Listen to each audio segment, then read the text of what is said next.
Hey, what's up guys? Welcome back once again। दोस्तों, कैसे एक फैसले ने इस कपल को आगे बढ़ने वाली जिंदगी पर रोक लगा दी। क्या हुआ था उस दिन जिसके बाद से इन्होंने कभी बाहर की दुनिया का नजारा ही नहीं देखा। माया और बॉब्जी की आज मैरिज एनिवर्सरी है, जिसको सेलिब्रेट करने के लिए वो एक शॉर्ट ट्रिप पर निकले हैं और इसकी शुरुआत आज महासागर से होने वाली है, जिसके बीच वो थोड़ा टाइम कुछ शांत समय व्यतीत करेंगे और फिर अपनी अगली मंजिल की ओर बढ़ेंगे। पर इस बीच माया को दूर एक खूबसूरत द्वीप दिखाई देता है, जिस पर जाने की जिद वो करने लगती है। हालांकि वहां बॉब्सी का जाने का मन नहीं था, पर वो अपनी पत्नी के प्यार के आगे हार जाता है और कहा कि आज हमारा स्पेशल दिन है, तो चलते हैं कुछ नया एक्सप्लोर करने के लिए। पर उन्हें क्या पता था कि ये फैसला उनकी जिंदगी बदल कर रख देगा। उन्होंने अपनी छोटी रबर की बोट को समुद्र में डाला और फिर उसे उसी की ओर बढ़ाने लग गए। पर उस टापू की जमीन पर कदम रखते ही इन्हें अंदाजा हो गया कि दूर से दिखने वाली चीज हमेशा खूबसूरत ही लगती है। वहां वीराना और बंजारापन के अलावा और कुछ भी नहीं था। चारों ओर बस अता सन्नाटा।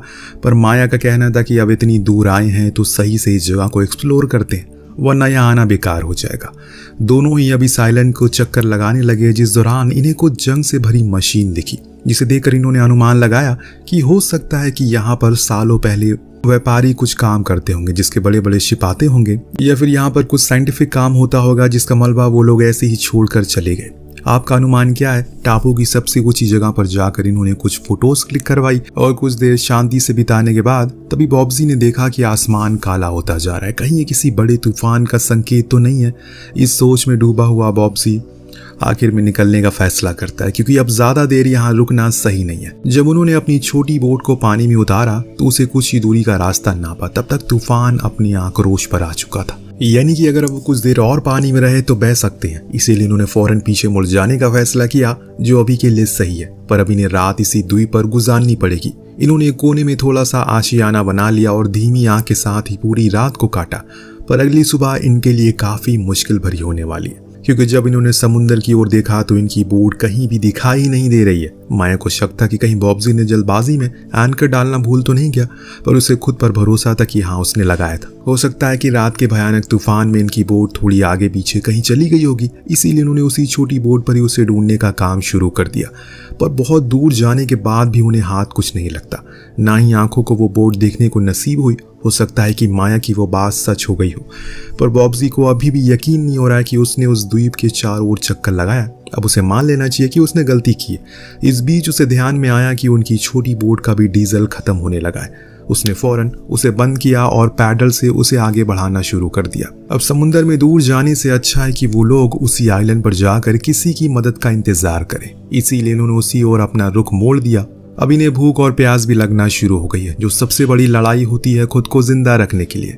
ये उस जगह की सबसे ऊंचे पहाड़ पर गए उस उम्मीद में कि शायद आसपास कोई उम्मीद हो, लेकिन दूर दूर तक वीरानों के अलावा कुछ नहीं था। हाँ, तभी इन्हें एक पत्थर से गिरता हुआ साफ पानी जरूर दिखता है, जिसे पीकर ये अपने 2 दिन की प्यास को बुझाते। और उसी पानी के आसपास कुछ सी इंसेक्ट भी मौजूद थे, जिसे खाकर ये थोड़ी एनर्जी वापस लाते हैं। तब इनका दिमाग चलता है कि अगर इन्हें सच में खुद को रेस्क्यू करवाना है, अगर ये चाहते हैं कि वो इस द्वीप पर कोई गुजरने वाली बोट ही नहीं देखे, तो उसके लिए इन्हें पहले SOS का मार्क बनाना होगा। फौरन ये उसी काम में लग गए और आसपास की लकड़ियों को एक SOS का साइन बना दिया। पर बिना फोन और किसी भी रेडियो संचार की मदद से ये किसी को बुला नहीं सकते, सिर्फ इंतजार कर सकते हैं। फिर चाहे वो इंतजार 1 महीने का हो या फिर 1 साल का या फिर पूरी उम्र भर का, लेकिन कोशिश तो करते रहना चाहिए। अगर हार मान गए तो वैसे ही मारे जाएंगे। और इसीलिए इन्होंने उस खंडर पड़े कॉटेज से कुछ कैन निकाले, फिर उसमें खुद के लिए पानी स्टोर किया। एक दिन ऐसे ही खोजबीन के दौरान बॉब्जी को ऊपर पहाड़ी पर 3 लोगों की कब्रें मिलती है, जो इस बात का सबूत थी कि यहाँ पर पहले भी कोई रहता था जो यहीं पर मारा गया। ये भी हो सकता है कि इन्हीं तरह कोई और भी यहाँ पर फंसा हो। खैर, अब धीरे धीरे करके समय बीतता जा रहा है। दिन से रात हो रही है और फिर दोपहर और फिर दिन, लेकिन सब कुछ वैसा का वैसा ही है, कुछ बदल नहीं रहा है। ऊपर से कम खाने की वजह से इन्हें कमजोरी भी आ गई है। बॉब्जी अपनी बीवी की हिम्मत बढ़ाता और समझाता है कि उन्हें लड़ना होगा, हिम्मत से काम लेना होगा, वरना वो जल्दी हार जाएंगे। ये सब एक परीक्षा है। उनके आगे आने वाले दिन उनके लिए और भी बेहतर और खुशहाल होने वाले। पर ये बातें माया को अंदरूनी ताकत नहीं देती। जो चीज हमें दिखती भी है, कैसे काम करने के दौरान वो बेहोश हो गई, तब बॉब्जी फौरन उठाकर उसे झोपड़ी में लाता है। पूरी रात सोचने के बाद अब उसने निर्णय लिया कि उसे ऐसे हाथ पर हाथ रखकर बैठना नहीं है। उसका पेट नहीं भरेगा, उसे कुछ करना पड़ेगा जिसके लिए उसे नुकीला हथियार बनाए। फिर अगली सुबह जब माया की तबीयत कुछ सुधार आया तो उसे लेकर वो द्वीप के दूसरी ओर गया, जहां ढेर सारी पेंगुइन्स का जमावड़ा था। तो अब आप इन्हें देखकर समझ गए होंगे कि वो क्या करने वाला है। इसके लिए उसकी बीवी तैयार नहीं थी, क्योंकि वो नहीं चाहती कि किसी को मार कर वो खुद का पेट भरे। लेकिन बॉब्जी को पता था कि अगर उसने ये नहीं किया तो वो ज्यादा दिन जिंदा नहीं रहेंगे, और इसीलिए उसी में एक पेंगुइन को उसे मार दिया। और फिर जिसके कई दिन बाद इन्होंने कुछ पौष्टिक खाना खाया, जिससे इनके अंदर फिर से जान लौट आती है। अब धीरे धीरे करके इनकी जिंदगी में सुधार भी आने लगा है, क्योंकि अब खाना भी है और पानी भी है। और लेकिन ज्यादा दिन ये खुशहाली नहीं चलती, क्योंकि जब हर दिन आपको किसी का इंतजार करना पड़े तो वो समय किसी सुई की तरह चुभता है, भले ही सब कुछ आपके पास क्यों ना हो। किसी की मदद की आस में ये अपना पूरा का पूरा दिन काट दिया करते हैं, पर कुछ हासिल नहीं होता। इसीलिए फिर से उसी तरफ गए जहां पहले गए। लेकिन जब इन्होंने वहां पर सन्नाटा देखा तो इनकी घबराहट और बढ़ गई, क्योंकि अब इन्हें एक भी पेंगुइन दिखाई नहीं देती है, जो चीज माया को पूरी तरीके से तोड़ देती है। क्योंकि वहीं वापस वो लौट आए जहां से शुरू किया था। वही परेशानी जो देखते हुए अब माया ने कहा कि हमें वापस समुद्र में जाना चाहिए। हो सकता है कि कोई आसपास से गुजर रहा जहाज हमें देख ले, हमारी मदद कर दे। पर बॉब्जी इस चीज के लिए इनकार करता, क्योंकि समुद्र में ना ही उन्हें खाना मिलेगा, ना ही सही दिशा मिलेगी। ढेरों खतरे हैं, अलग से कम यहाँ रहकर वो सुरक्षित तो हैं, पर माया अब घबरा चुकी है। उसके दिमाग में ये चीज बार बार आ रही है, कहीं उससे कुछ हो ना जाए, या फिर कहीं वो भूख से ना मर जाए। इतने में अचानक इन्हें एक जहाज की रोशनी दिखी। ये फौरन भागते हुए किनारे पर आया और चिल्लाने लगे। लेकिन चांद वाले अगर जमीन वालों को देखकर चिल्लाएं तो वो क्या सुन सकेंगे। यही चीज इन्हें भी समझ आनी चाहिए। अगर ये आग जलाते या फिर किसी प्रकार का स्मोक करते तो हो सकता है कि इन्हें वो देख लेते। कुछ ही देर बाद माया आग जलाने की कोशिश करती है, पर इतनी ही देर में बॉब्जी उस छोटी बोट को लेकर समुद्र में कूद जाता है। उसका कहना था कि वो उस जहाज के करीब जाएगा ताकि वो उसे देख सके और उसकी मदद कर दे। पर माया उसे चिल्लाकर कहती है कि वापस आ जाओ, वहां बहुत ही ज्यादा खतरा है। लेकिन वो मानने को तैयार ही नहीं था, क्योंकि यही एक मौका है जिसे वो खुद के हाथों से जाने नहीं दे सकता। उसने अपनी स्पीड तेज की और उसी के पीछे जाता चला गया। दोस्तों, कुछ ही दूर जाने के बाद आखिर में वही हुआ जो हमें पहले से ही पता था। उसकी बोट का ईंधन खत्म हो जाता है, जिसके कारण हुआ ये वो वहीं रुक गई और आगे बढ़ नहीं सकी। हालांकि वो बहुत दूर तो आ गया, लेकिन उस जहाज के करीब नहीं पहुंच पाया, जिससे कि उसके सामने ही उसके बचने की उम्मीद चली जाती है और वो कुछ नहीं कर पाती। दूर खड़ी माया अपने पति का इंतजार में अकेले तरस रही थी, पर वो नहीं लौटा, जिस चीज से वो पूरी तरीके से टूट जाती है। अब अकेले वो क्या करेगी, पर वो वापस झोपड़ी में जाने के अलावा उसके पास कोई रास्ता नहीं था। इसीलिए वहीं जाकर बस प्रे करना शुरू कर देती है वो। सुबह हुई तो किसी ने दरवाजे पर दस्तक दी, और जब वो खोलने गई तो देखा कि वहां पर बॉब्जी था घायल हालत में। उसने फौरन उसे गली से लगा लिया, अंदर लेकर आई, और तब उसने बताया कि वापस आते समय उसकी बोट एक विशाल लहर को सहन नहीं कर पाई और डूब गई, जिसके कारण वो जाकर एक चट्टान से टकरा गया, जिसमें उसका पैर बुरी तरह जख्मी हो गया। पर वो हिम्मत नहीं हारा, वापस जैसे तैसे करके यहाँ तक पहुंच गया। अब उसकी चोट उसे दर्द दे रही है, और इसीलिए माया ने उसे लेटाया, फिर चाकू को गर्म करके उसकी नसों को जोड़ दिया। इतना भयानक दर्द हुआ कि वो बेहोश हो गया।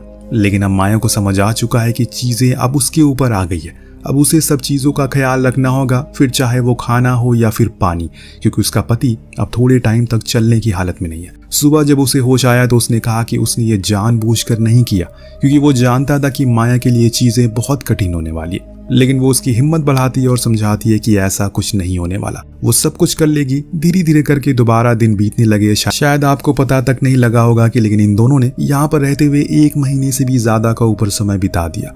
तब से वो इसी वीरान जगह पर सिर्फ एक दूसरे के साथ रह रहे हैं। इसीलिए मैंने शुरुआत में कहा था कि इनका एक फैसला इनके समय को रोक देगा। एक दिन जब माया बाहर कुछ सामान लेने गई तो उसने महसूस किया कि शायद अब ठंडियां नजदीक आ रही है, क्योंकि दूर से पहाड़ जमने लगे हैं, यानी कि इनके लिए खतरा और बढ़ने वाला है। इसीलिए वो जाकर अपने पति से कहती है कि हमें अब इस जगह को छोड़ देना चाहिए, पर बॉब्जी मना करता है क्योंकि वो चलने की हालत में नहीं है। लेकिन माया तो ऊपर से हाँ कह दिया, लेकिन अंदर मन ही मन वो जानती है कि ये समय उनके लिए बहुत कठिन है और ऐसे में उन्हें कुछ कदम तो उठाना ही पड़ेगा, वरना वो दोनों यही मर जाएंगे ठंड से। उसका पति शुरू से ही कठिन फैसले लेने में सक्षम नहीं रहा और यही वजह है कि उस दिन वो जहाज को भी पकड़ नहीं पाया। उसी सुबह माया ने कहा कि हमें समुद्र में जाना चाहिए, हो सकता है कि वहां जाकर कोई हमें दिख जाए। शायद अगर उस दिन उसकी बात मान लेता तो हो सकता कि वो जहाज उन्हें समुद्र में देख लेता, पर अफसोस करने का कोई फायदा नहीं है, कुछ तो फैसला लेना पड़ेगा। इसीलिए एक रात जब वो सो रहा होता है तो उसने कुछ सामान लिए और चली गई अकेले ही बाहर, इस उम्मीद के साथ कि जब वो लौटेगी तो किसी को साथ ले आएगी जो उसकी मदद कर देगा। किसी को तो कदम उठाना ही पड़ेगा, पर यह सफर इतना आसान नहीं होने वाला, क्योंकि अब ठंड आ चुकी है और ऐसे में तेज खून जमा देने वाली हवाएं लगातार चलती जा रही है। दूर तक बस सिर्फ और सिर्फ सफेद बर्फ ही बर्फ है, पर माया चली जा रही है। ऐसा लग रहा है कि मानो वो ठान कर आई है इस बार आर या पार होगा। यहाँ तक उसने रातों को वहीं सोई उसी बर्फ के ऊपर, फिर सुबह फिर से चलना शुरू कर दिया। लेकिन एक समय आया जब उसकी भी हिम्मत ने जवाब दे दिया कि अब उससे नहीं हो पाएगा। तब माया ने उसी ठंडी बर्फ को अपने चेहरे पर लगाया ताकि उसकी आंखें खुली रहे और चलती रहे। वो 3 दिन के कठिन सफर के बाद कुछ दूरी पर उसे लाल कलर की इमारत नजर आती है, जो ऐसे में रिसर्च सेंटर था या फिर माया की जिंदगी। भागती हुई उसके पास अंदर गई तो कोई नहीं था, लेकिन हाँ, खाना और गर्म कपड़े भरपूर थे। सबसे पहले तो वो सही से फ्रेश होती है, देन पेट भर के खाना खाती है और वो आसपास घूमने लगी। शायद कोई इंसान मिल जाए, लेकिन वहां कोई नहीं था। पर हाँ, एक स्नोबोर्ड जरूर थी। माया के अंदर मानो एक नई जिंदगी आ गई थी। उसने फौरन कुछ खाने के सामानों को इकट्ठा किया और फिर तेजी से अपनी उसी झोपड़ी की ओर निकल पड़ी। पहुंचते पहुंचते अंधेरा हो गया, लेकिन जब वो वहां पहुंची तो उसने देखा कि एक भयानक तूफान ने पूरी झोपड़ी गिरा दी है, जिसके नीचे उसका पति दबा हुआ है। पूरा शरीर एकदम जम चुका है, इसीलिए वो फौरन उसे घसीट कर बोट की तरफ ले आई और फिर जल्दी से स्टेशन लाकर उसे गर्म कपड़ों से ढक दिया। धीरे धीरे समय के साथ उसका शरीर गर्म होने लगा और सुधार आना शुरू हो गया। दोनों अब खुश थे। उन्हें एक रहने को छत मिल गई थी, तो वहीं बॉब्जी अब काफी हद तक ठीक हो चुका है। अब दोनों ही एक रात डांस भी करते हैं और फिर एक दिन वो घड़ी आ जाती है जिसके लिए इन्होंने पूरे 42 दिन का इंतजार किया। वैज्ञानिकों की टीम आ चुकी है वहां, यानी कि अब ये बच जाएंगे। माया फौरन जाकर बॉब्जी से गले लगती है क्योंकि अब सब कुछ ठीक हो जाएगा और इसी के साथ ये कहानी यही खत्म हो जाती है। वेल दोस्तों, हमने Q&A रखा हुआ है। अगर आप कुछ हमसे सवाल पूछना चाहते हैं तो नीचे कमेंट जरूर करिएगा, जल्दी हम उस सवाल का जवाब जरूर देंगे। वेल मिलते हैं अगली वीडियो में। Thank you so much watching. Peace out.